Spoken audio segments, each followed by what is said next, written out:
मैं महाराणा कुंभा बोल रहा हूँ। मैं वही कुंभा हूँ जिसने कुंभलगढ़ का निर्माण करवाया, जिसकी दीवार दुनिया की दूसरी सबसे ऊंची दीवार है।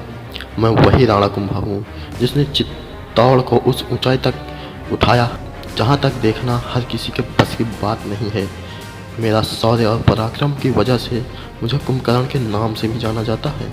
मेवाड़ में निर्मित 84 किलों में से 32 किले बनाने का कीर्तिमान अकेले मेरे नाम है। मुझे चित्तौड़ दुर्ग का आधुनिक निर्माता भी कहा जाता है, क्योंकि चित्तौड़ दुर्ग का अधिकांश भाग मेरे ही द्वारा बनवाया गया था। आज मैं आपको बताऊंगा कि मैंने उस समय के सबसे शक्तिशाली राजाओं को कैसे धूल चटाई। मैं मेवाड़ का 5वां सबसे शक्तिशाली और पराक्रमी राजा था। मेरा शासनकाल 1433 से 1468 ईस्वी तक चला। मेरे पिता का नाम मोकल और माता का नाम सौभाग्यवती परमार था।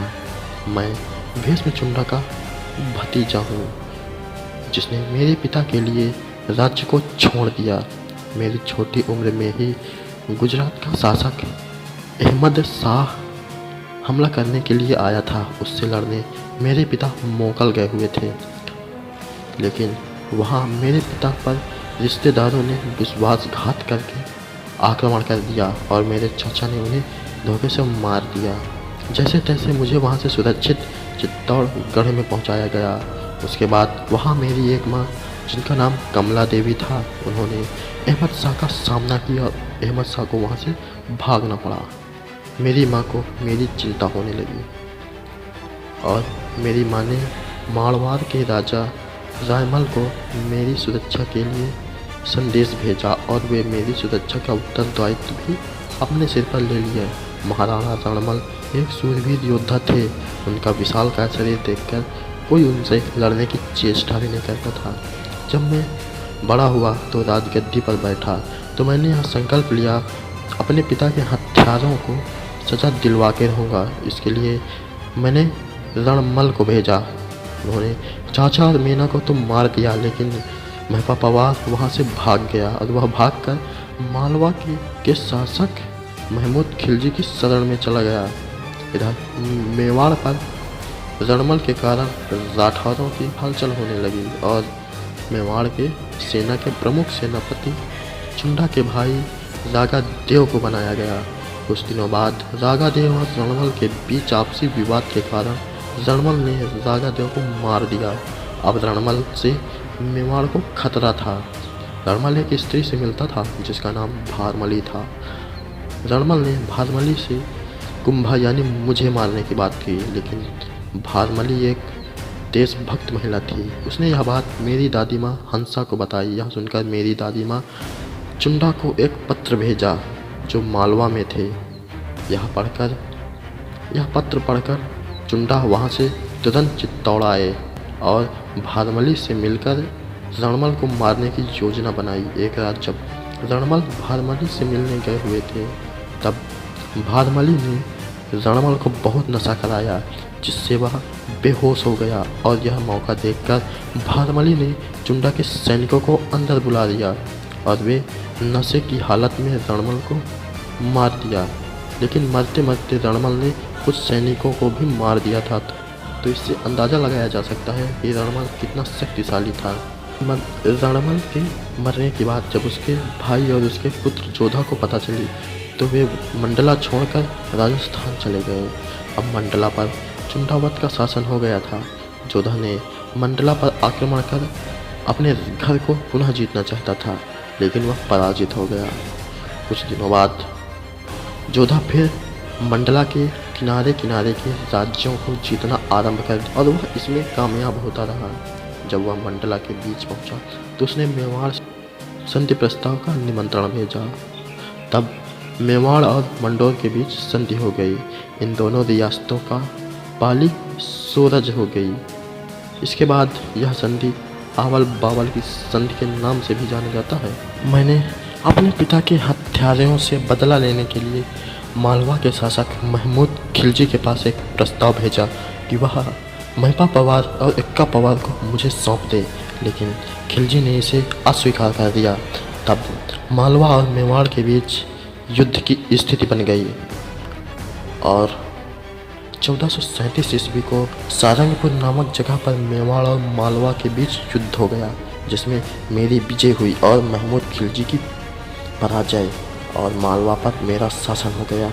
तब मैंने चित्तौड़ पर विजय स्तंभ बनवाया, जो आज भी अपनी शान से खड़ा है। अब मैं आपको नागौर की तरफ लेकर चलता हूँ।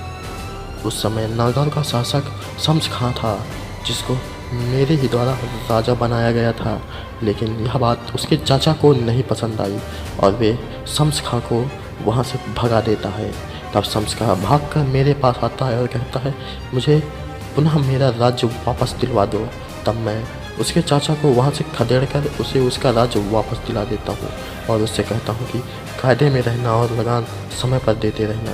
लेकिन वह भी बहुत चालाक निकला, मुझसे बिना पूछे नागौर का जीर्णोद्धार कराने लगा। तब मैंने नागौर पर आक्रमण कर दिया और शम्स खां को वहाँ से भगा दिया। नागौर को मेवाड़ में शामिल कर दिया। शम्स खां वहाँ से भागकर गुजरात में कुतुबुद्दीन के पास जाता है और उससे अपनी बेटी का विवाह कर देता है। तब कुतुबुद्दीन मेवाड़ पर आक्रमण कर देता है, उसे भी मुंह की खानी पड़ती है। यह बात जब मालवा के शासक महमूद खिलजी को पता चली तो वह कुतुबुद्दीन से संधि कर लेता है और मेवाड़ पर आक्रमण कर देता है। लेकिन इस बार महमूद खिलजी और कुतुबुद्दीन दोनों को भी मुंह की खानी पड़ती है और वे युद्ध छोड़कर भाग जाते हैं। अब मेवाड़ का साम्राज्य बड़ा हो गया था। उस समय उत्तर भारत पर दिल्ली, मेवाड़ और मालवा, गुजरात ही सबसे बड़ी रियासतें थी। गुजरात और मालवा पर तो मेवाड़ का कब्जा था और दिल्ली की तो इतनी औकात ही नहीं थी कि मेवाड़ पर आक्रमण कर सके। कुछ माह बाद कुतुबुद्दीन ने कुंभलगढ़ पर आक्रमण किया। मैंने भी पूरी शक्ति के साथ आक्रमण कर दिया और कुतुबुद्दीन को काफ़ी घायल कर दिया। घायल होने के बाद भी कुतुबुद्दीन वहाँ से बचकर भाग गया, लेकिन कुछ दिनों बाद उसकी मृत्यु हो गई। उसके पुत्र मुझसे अपने पिता के मृत्यु का बदला लेने के लिए सीधा मेवाड़ पर आक्रमण करते हैं, लेकिन उन्हें भी पराजय का सामना करना पड़ता है। अगर मैं अपनी उपस्थिति की बात करूं तो मैं सबसे पहले गागरौन का किला जीता था, उसके बाद बूंदी को अपने कब्जे में किया, फिर मंडलागढ़, बिजोलिया और जहाजपुर को अपने अधीन कर लिया। लगभग मेवाड़ को जिन जिन राज्यों की आवश्यकता थी वे उन पर विजय प्राप्त कर लिए थे। मैं साहित्य और कला में भी निपुण था। युद्ध करके तो कोई राजा भी अपने राज्य का विस्तार कर सकता है, लेकिन मैंने साहित्य और कला को भी बढ़ावा दिया। इसी साहित्य कला के कारण मेरे शासनकाल को स्वर्ण युग के नाम से भी जाना जाता है। मुझे नाट्य शास्त्र में भी महारत हासिल थी। अब मैं आपको बताऊंगा कि मेरी मृत्यु कैसे हुई। विक्रम संवत के अनुसार 1525, जबकि 1458 ईस्वी में मैं कुंभलगढ़ के एक लिंगजी महाराज के दर्शन करने के लिए गया था। तब वहाँ एक गाय जोर से हमाई। दर्शन करने के बाद जब मैं अपने दरबार में आया तो अपने हाथों में तलवार लेकर बोला, कामधेनु तांडव कीजिए। कुछ देर बाद एक व्यक्ति काम की बात करता है, लेकिन मैंने भी दोबारा से यही बात दोहराई और कहा, कामधेनु तांडव कीजिए। उसके बाद मेरे पुत्र रायमल ने मुझसे यह पूछा कि पिताजी आप बार बार यही बात क्यों दोहरा रहे हैं। मैंने उसे इतने के कहने में राज्य से बाहर निकाल दिया और रायमल चित्तौड़ छोड़कर ईडर चला गया। ज्योतिषी के अनुसार मेरी मृत्यु चारण के हाथों से होगी। यह जानकारी के बाद मैंने सभी चारणों को मेवाड़ से बाहर निकाल दिया, लेकिन एक चारण राजपूत बनकर वहीं रह गया। इससे मुझे यह सीख मिली कि मैं चारण नहीं गलत थे, मैंने ही उन्हें ज़बरदस्ती राज्य से बाहर निकाला था। कुछ दिनों बाद मेरा दिमाग काम करना बंद कर दिया। एक दिन मैं मामा नामक स्थान पर कुंड के किनारे बैठा हुआ था। तब मेरा बेटा उदा वहाँ आता है और तलवार लेकर मुझे मौत के घाट उतार देता है। इस कारण उसे पितृहंता भी कहा जाता है। दोस्तों, महाराणा कुंभा की लंबाई और वजन पर कई प्रश्न उठते हैं। ऐसा माना जाता है कि कुंभलगढ़ में एक शिवजी की मूर्ति थी, जिसकी ऊंचाई लगभग 5 फीट थी और महाराणा कुंभा उस पर बैठकर जल चढ़ाते थे।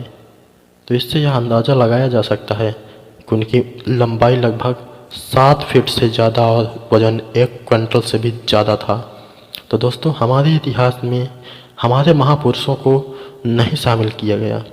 शाहजहाँ द्वारा बनवाया गया ताजमहल तो सभी जानते हैं और सभी पन्नों पर छपा हुआ है, लेकिन राणा कुंभा द्वारा बनवाए गए विजय स्तंभ को सिर्फ कुछ ही लोग जानते हैं। तो दोस्तों, आप लोगों का महाराणा कुंभा के बारे में क्या विचार है, कमेंट में ज़रूर बताएं। जय हिंद।